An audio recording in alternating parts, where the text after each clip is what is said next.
Okay, so this is what you guys are seeing here. I am planting cilantro. It's also called coriander. If you guys can see the package there, the cilantro, the seeds are kind of big, so I did go ahead and I'm gonna plant them maybe about an inch deep.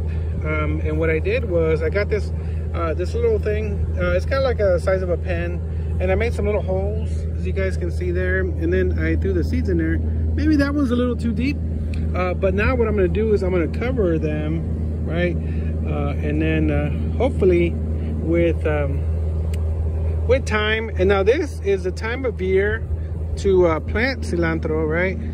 It's going to be under the ground for quite a while, and I think by the time it's getting ready to come out of the ground, it should be warm enough for it to do well, right? And so this is how I am planting the cilantro. And you know, there were some seeds that fell there, and I just went ahead and pushed them in the ground, and we'll see what happens, right? So that is new for today. And we had early dismissal today, and I was able to come out here and clean up the garden beds a little bit. The peas are growing, they got some pods there.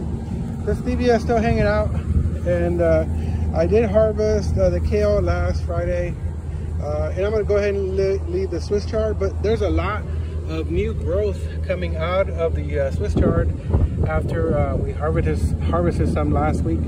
And here is the Chinese plum, which is also called, I forget right now, but anyways, we're gonna come over here.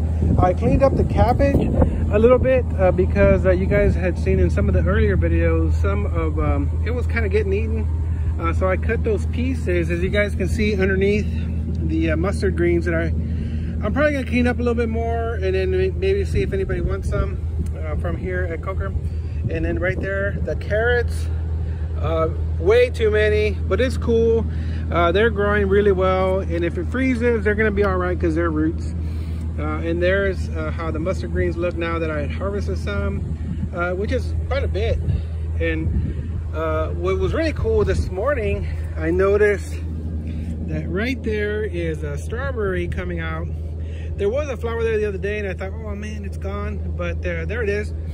And there is also the onion, and you guys can see there's all the other little carrots that are coming out, which is looking pretty good. And then what I took out today, greens and browns will go in that composter. Let me see if I can show you guys over there. I'm gonna put it in there. Hopefully it'll break down. We can use it like dirt later on. And I'm watering the spearmint and the peppermint over here, which is where I plan to have our watermelons and melons. And then over there, so not a whole lot going on. All right guys, so that's it for this video. We'll see you on the next one.